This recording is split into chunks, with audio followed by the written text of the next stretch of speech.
Eu peço que você se identifique, por favor. Tá. Heloísa Pait, professora da Unesp.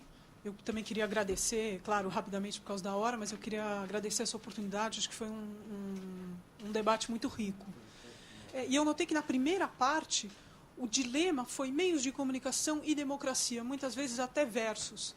Ou seja, como que a democracia poderia ser aprofundada se os meios de comunicação fossem regulados, se os jornalistas tivessem um certo apoio, o rapaz da Adenauer falou, se os meios de comunicação fossem aprimorados, de certa maneira, como se tivesse quase que um dilema entre meios de comunicação e democracia. Na segunda parte, o dilema fica os nossos dilemas históricos, democracia na América Latina, os nossos desafios de ter uma sociedade democrática que não tem muito a ver com os meios, tem a ver com a nossa história. Uma das coisas que se falou aqui, muito en passant, infelizmente, foi da ameaça física aos jornalistas. Uma outra questão, com relação ao Equador, foi uma questão de propriedade, né? Não sei se foi expropriação ou fechamento de jornais. Eu fiquei com a impressão de que, se a gente tivesse assumido no primeiro pedaço da palestra um discurso liberal de defesa da propriedade, defesa da vida, defesa da livre expressão, eu acho que a gente teria iluminado mais os dilemas da gente. Então, a minha pergunta, a minha questão é: por que a gente ainda não assume isso, né? Por que, quando fala em mercado, acaba trazendo os piores exemplos dos meios de comunicação, que é o News of the World, que é tão ruim que o cara fechou, né? Quer dizer, até para ele mesmo aquilo estava pegando mal. Por que a gente não fala do New York Times, que está cobrando, que está conseguindo um readership global, o Haaretz, que acabou de fazer isso essa semana? Por que a gente não fala de soluções de mercado liberais? E só uma coisinha que eu queria dizer. Eu trabalho com... Rapidamente, desculpa. Quando eu trabalho com os jovens, sendo professora, eu vejo que esse discurso liberal é muito mais palatável do que quando eu comecei a dar aula. É algo que, até por causa da globalização dos meios de comunicação, é algo menos tabu para eles, tão latino-americanos quanto a minha geração, ou quanto a geração de vocês, mas também tem uma tolerância muito maior a esse novo discurso. E por que a gente não incorpora ele nos nossos debates? Desculpa. Tá bem. Vamos recolher mais o conjunto das perguntas e depois volta para as considerações finais. Boris, você quer fazer uma pergunta? Boris Fausto, membro aqui do Conselho do IFHC, acidentalmente pai do nosso dirigente Sérgio Fausto. Bom,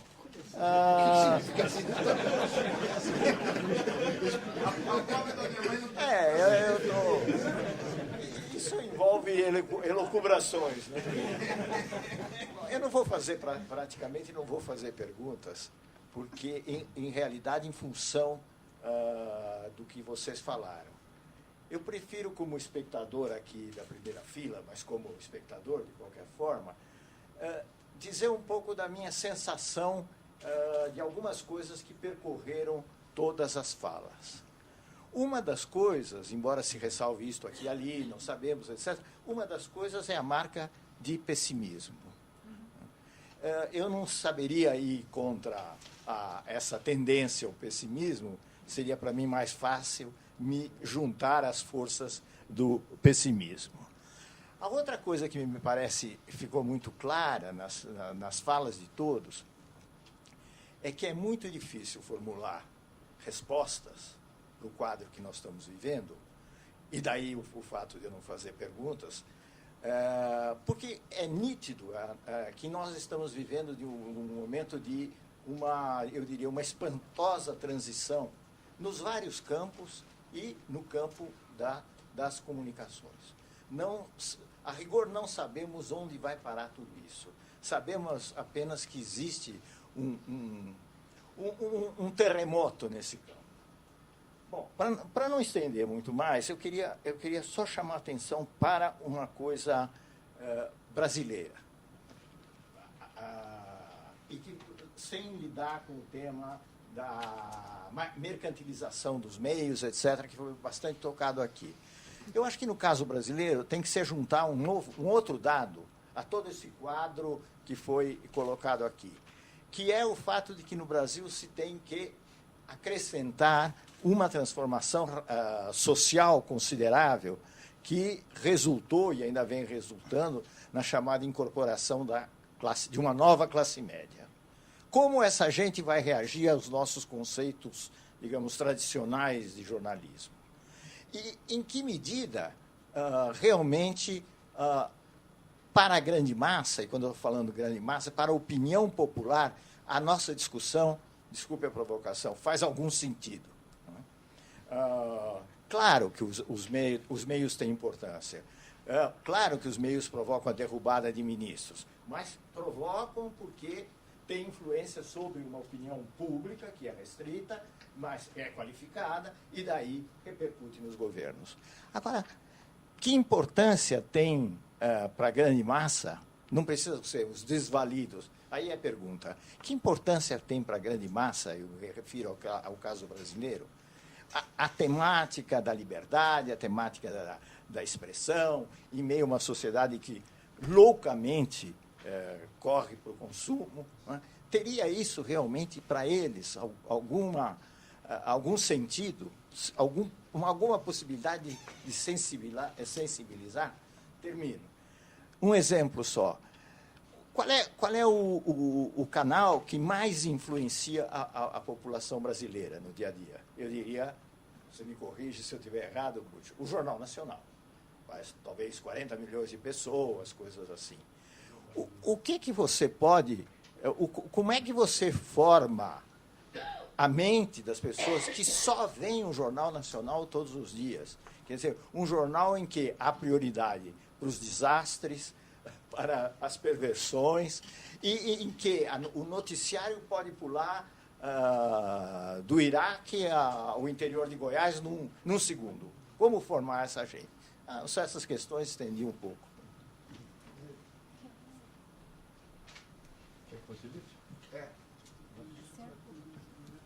Bom, eu também vou começar agradecendo, porque foi uma tarde que pelo menos eu aprendi. E eu aprendi com o Bernardo, acho que a exposição foi muito boa, me deu vontade, depois do comentário de Eugênio, de ler o livro. Bom, e aprendi com os nossos companheiros que falaram tão diretamente sobre cada uma das suas situações, e cada um pensando que vive uma situação particular, mas nós aqui olhando, achando que não é tão particular assim. Porque nós aqui no Brasil, apesar das diferenças, que são grandes também, temos problemas que se assemelham, não no mesmo grau, mas sem lá alguns pontos de similitude. Eu hoje estava olhando, não sei se no noticiário ou se no jornal, em que houve o seguinte comentário. Parece que nós não vamos, este ano em curso, o PIB projetado pela voz do ministro da Fazenda não está se concretizando. Entre os 4% e 5% do PIB, 4,5%, sei lá o quê, agora se fala em abaixo de 3%. Reação. Vamos, então, compensar isso no imaginário. Então, essa ideia de que os meios criam um imaginário coletivo e que isso é como se fossem expectativas de mercado. Criam as expectativas e que isso é mais importante do que a própria, você se chamar de realidade, aquilo que não está dentro desse imaginário, é algo que precisa ser realmente pensado. E essa expectativa, que essa segunda natureza das coisas, é criada no cotidiano.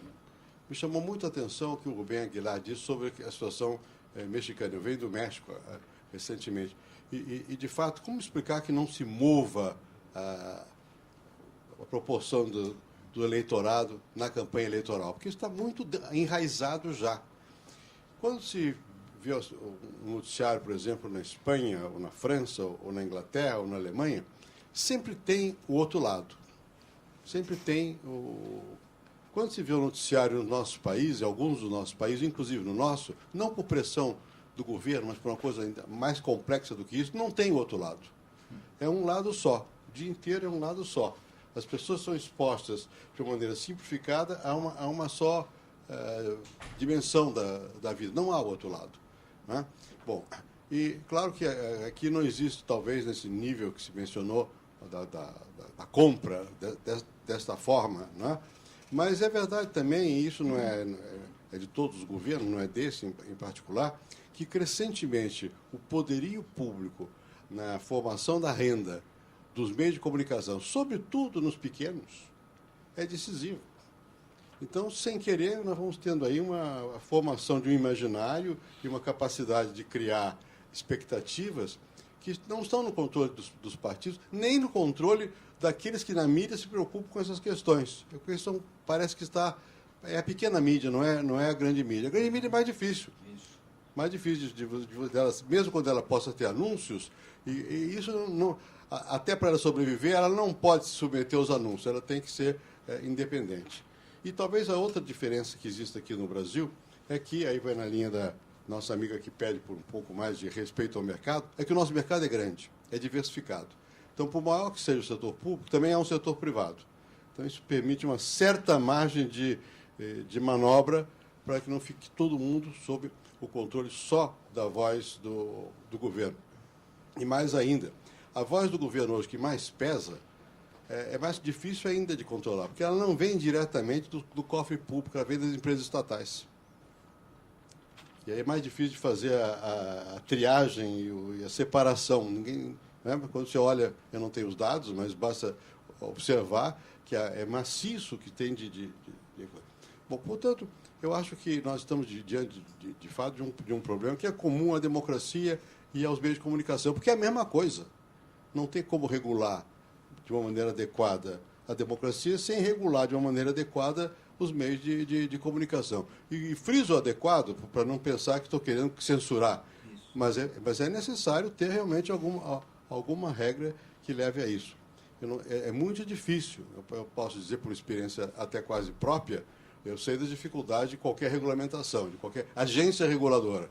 Não é? E, sobretudo, nessa área, é algo extremadamente difícil e não se escapa daquilo que eu creio que foi o Tado quem disse. Nós temos toda a arquitetura democrática, menos a alma. Né? A arquitetura é democrática, mas o conteúdo, quer dizer, a ideia realmente da democracia, do respeito efetivo à diversidade, à pluralidade, ao cidadão, essa ideia não vem da nossa matriz cultural, está sendo construída. E só tem um jeito, que é de lutar. É da exemplaridade, não vejo outros caminhos. Lutar em termos de pregação, em termos de valores, e lutar em termos de apoiar os mecanismos de regulação que permitam a diversidade. Não são os mecanismos de regulação que vêm para um lado só, mas os mecanismos de regulação que permitem a diversidade. Mas que eu aprendi bastante e me motivei mais para, talvez, ter mais cuidado quando escrevo.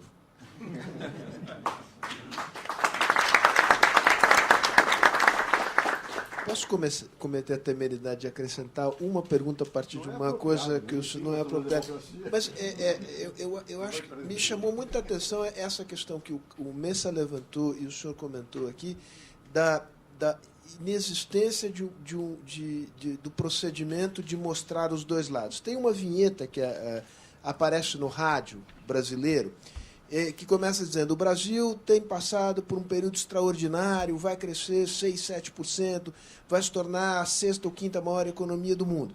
Logo em seguida, corta essa fala e entra uma outra dizendo: mas é um crescimento liderado apenas pelo consumo, falta investimento, saneamento. É preciso olhar os dois lados da questão. De quem que é a vinheta? É da BBC de Londres, no seu serviço de televisão. Quer dizer, nós não temos esta cultura do debate público. Isso, digamos, é generalizado no Brasil, é generalizado na América, mas os jornais, como o senhor mesmo disse, não são mais meios de comunicação de massa, quando comparados com a televisão. E quando se olha a internet, é justamente a cultura oposta à cultura da argumentação racional em torno de pontos de vista que são muitas vezes opostos, mas que não... Né? Exatamente, digamos, é uma confrontação de opiniões dogmáticas fechadas. E é isto que está proliferando. Então, eu volto ao que disse o presidente Messa. A preocupação que dá é que, neste processo, que na superfície ele de fato é de democratização do acesso aos meios de comunicação, ele é um processo de corrosão de valores fundamentais, sem os quais nós vamos ter muita gente falando e cada vez menos democracia. Eu peço desculpas por essa intervenção final. Passo a palavra para as considerações finais da mesa, agradecendo imensamente a presença de vocês. Faça uso da palavra quem quiser fazer. Eu estou vendo o Rubem aqui dizendo que não quer fazer uso, mas a palavra é livre aqui aos nossos convidados. Presidente Hurtado, por favor. Só dos pontos quisiera tocar. De la misma manera que la democracia tiene debilidades, de la misma manera que la democracia tiene muchas debilidades, muchos defectos, muchas falencias. Lo mismo ocurre con la prensa libre, con la prensa independiente y con la prensa privada. Y bajo el argumento de que la democracia liberal o la democracia occidental o la democracia formal, como quiera llamarse, tenía debilidades y defectos, se ha propuesto reemplazarla por otra democracia, por una democracia se ha llamado participativa.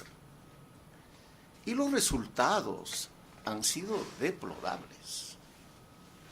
Con todos sus defectos, la democracia que garantizó el desarrollo de Occidente es largamente superior a este remedo de democracia del siglo XXI practicado en Bolivia, Ecuador, Nicaragua y Venezuela. Lo mismo ocurre con los medios de comunicación. Cierto es que tienen muchísimos defectos, y aquí se lo ha mencionado, muchos de ellos. Cierto es que no son objetivos en ocasiones. Cierto es que conducen sus propios intereses y muchos otros limitaciones. Pero peor es una prensa en manos del Estado.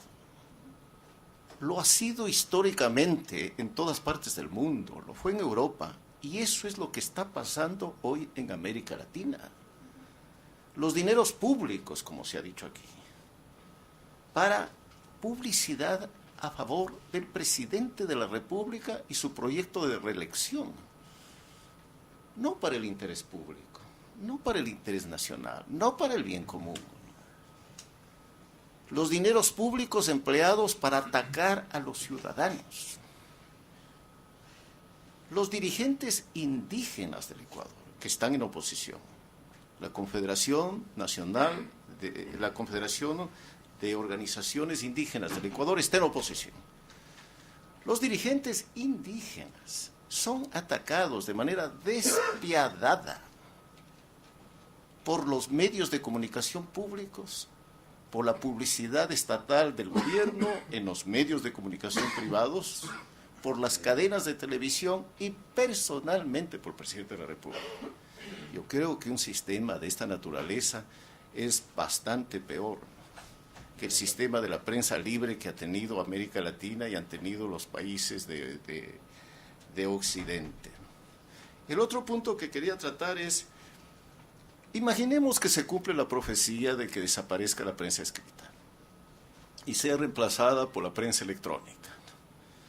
Bien, regímenes como aquellos que yo estoy criticando buscarán controlar los medios de comunicación electrónicos, ponerlos limitaciones, limitar su operación.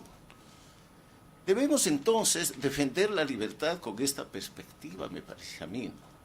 Hoy debemos defender los medios de comunicación como son en este momento, si queremos luego presentarnos a defender el control inevitable que vendrá a los medios de comunicación electrónicos. Yo diría cuatro puntos nada más, muy puntual. Y desde mi propia experiencia de habiendo estado del lado del gobierno y estar del lado de la academia y periodista, y yo digo que sí debe haber algún tipo de regulación y urge algún tipo de regulación. No puede quedar a la libertad y al juego de la autorresponsabilidad. Es muy complicado, muy difícil, pero no hay que renunciar a esa posibilidad. Dos, me parece que los gobiernos sí están en la condicionen la posibilidad, y sería un elemento muy importante, el abrir el espacio del juego. De alguna manera ablandar, no sé cómo se pueda, los oligopolios que se han establecido. En el caso mexicano son 2 televisoras, ¿no? Tendríamos que realmente digitalizar el espacio para poder dar lugar a que se metan otras televisiones. Ahora, las propias televisiones se han ido a la Corte Suprema para alegar que no se puede y que la digitalización, en lugar de pasarse 5 años, se pase a 25, porque no quieren ceder ese espacio a la competencia, y la regla misma del mercado exige competencia, y me parece que el gobierno debería de exigir competencia en esos espacios. Tercero, a mí sí me parece, yo estoy convencido desde que estuve en el gobierno, es algo que más de una vez discutí con el presidente Fox, al final pues obviamente no nos pusimos de acuerdo en el punto, yo sí pienso que debe de quedar suprimida la compra de espacios por parte de los gobiernos. El dinero del gobierno son para camas de hospitales, son para escuelas, son para carreteras, no es para mantener a los medios, y en todo caso, si hay una crisis de los medios, habría que crear fondos públicos, transparentes, auditables, etcétera, para apoyar el ejercicio del periodismo, pero que nada tendría que ver con... Y cuarto, yo sí pienso que yo soy un tuitero, soy todo el tiempo estoy pegándole al Twitter con mis alumnos y todo. Yo sí pienso que estas tecnologías son el futuro en el presente, pero nos falta mucho para conquistar el futuro. O sea, en México, que es uno de los países que más conectados tiene al Twitter, somos 4 millones de tuiteros, pero en realidad activos son 2 millones de tuiteros, y en el caso de los que pueden votar son solo 1 millón de tuiteros de un padrón de 80 millones de electores. Entonces es absoluta, no estoy quitándole, a veces creo que le damos una importancia que no tiene, y hay que ubicar la condición de las nuevas tecnologías. El mundo va hacia allá, pero todavía está muy lejos del allá en las realidades como las nuestras, y entonces que hay que sopesar en su verdadera posibilidad. Una primera consideración: coincido en que la calidad, la diversidad, las potencias que han generado las nuevas tecnologías, el mercado nuevo en este escenario es extraordinario, y que tenemos elementos de nivel realmente destacable, como tenemos niveles periodísticos muy debatibles. La pregunta sobre el futuro tiene que ver con una construcción conceptual. ¿Qué se entiende por un periodismo en profundidad en la lógica de las nuevas generaciones? Que esa es una pregunta que probablemente, cuando yo utilicé la palabra frivolidad, estaba mirándola desde mi perspectiva intelectual y desde mi tiempo, que generacionalmente quizás esté fuera de juego. No estoy claro en ello. Lo planteo como una pregunta. A mí la frivolidad me causa una cierta nostalgia triste de perder la esencia de las cosas. A mis hijos y a mis nietos probablemente esa lógica me digan: ese es un mundo nuevo, como el tuyo fue nuevo en su momento. Creo que este es un elemento que hay que contrastar. Este es un aspecto muy importante para valorar. Insisto, sí, en la crisis de valores. Me parece que este es un elemento esencial. Esa crisis de valores plantea preguntas no sobre los medios son la consecuencia de una crisis global de valores, que tiene que ver con el otro elemento que subrayó el presidente Cardoso, que lo habíamos mencionado. No tenemos una cultura democrática ni una cultura ciudadana en América Latina, que esto es específico del continente, y que tiene que ver con muchos de los problemas de cómo resolvemos nuestros, sobre todo, desafíos de legislación. Coincido plenamente con Eugenio. Es absurdo suponer en medios de comunicación no regulados. La razón por la que se plantean en la lógica del presidente Hurtado y de Eugenio no posiciones distintas, sino ópticas distintas, es los países en los que vivimos. El debate en Brasil es mucho más democrático que en Bolivia o en Ecuador. El riesgo de una legislación en Brasil es mucho menor en términos de autoritarismo que en Ecuador o en Bolivia. No es que uno esté en contra de la necesidad perentoria de que eso ocurra, sin ninguna duda, sino el contexto en el que vas a vivir esa discusión, que creo que es fundamental y hace a las especificidades de cada uno de los países.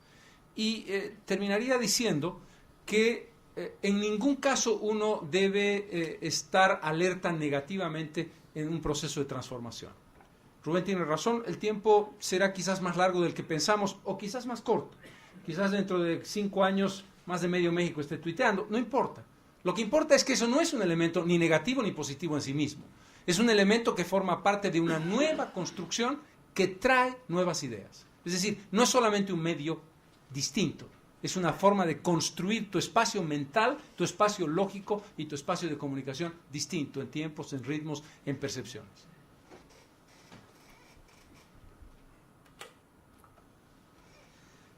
Eu vou realmente ser muito breve. Eu queria ainda agradecer o Peter Alberto Behrens, da Fundação Adenauer. Eu sou conselheiro aqui da Fundação Adenauer também, e a presença dessas instituições diferentes em torno de uma agenda de interesse público é um sinal de otimismo, professor. É um sinal de otimismo. Sobre esse aspecto? Então, estamos aqui fazendo as coisas e é possível que algo de novo surja aí no horizonte, uma possibilidade nova. E antes assim de fechar completamente, eu queria me lembrar da fala da professora Heloísa sobre o liberalismo. E, sem dúvida alguma, as conquistas liberais são conquistas da humanidade. Eu tenho tentado recuperar um pouco disso. Não há uma alternativa a isso.